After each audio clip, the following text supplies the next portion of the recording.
كتاب الله دستوري وخير الخلق أسوتنا. Assalamu alaikum wa rahmatullahi wa barakatuh. Let's look around the world today. Let's look at some of the people who are leaders of their countries. Some of these people have been leaders for years and years, even though they have large numbers of their people who are demanding a change in leadership, and regardless of that, they still keep doing what they're doing. Let's look at how they're living their lives. Most of them live in state-of-the-art mansions, while the rest of their people are suffering from hunger. A lot of the people are living on the streets as well. Most of these leaders can never leave their house without a huge army of bodyguards and people to protect them wherever they go. And to be honest with you, without these security systems and these security guards around them, they wouldn't be safe. Now let's go back a few hundred years.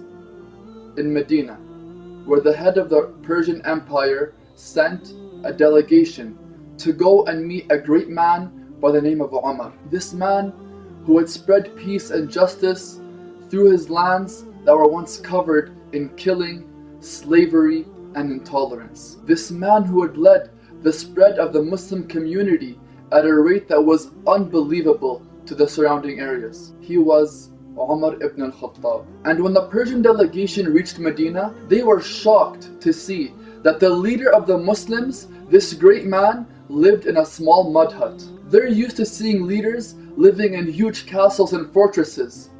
But Amir al-Mu'mineen, the leader of the believers, Umar Ibn Al-Khattab, he chose to live in a very small, simple home. They knocked on the door, but there was no answer. So they went to the masjid, they went to the mosque, looking for the leader of the Muslims, and again, he was nowhere to be found. So they started asking around, saying, where can we find your leader? Where can we find Umar Ibn Al-Khattab? And then some Muslims pointed to a palm tree, and they said, our leader can be found under that tree. So when the Persian delegation reached that tree, they were amazed to see Umar Ibn Al-Khattab was on the sand, alone, sleeping in peace and quiet. And they started saying to themselves, حَكَمْتَ فَعَدَلْتَ فَأَمِنْتَ فَنِمْتَ. They said, you ruled and you were just with your rule. And because of your justice, you earned the security and the love of your people. And because of that, you were able to sleep wherever you liked in peace and tranquility. Amazing.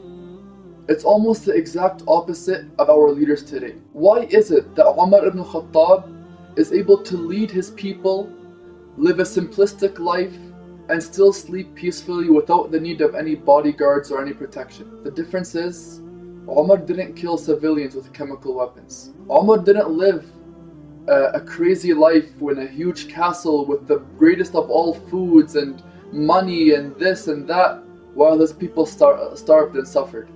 In fact, Umar would make sure that his people were given food and water before even he himself took food and water.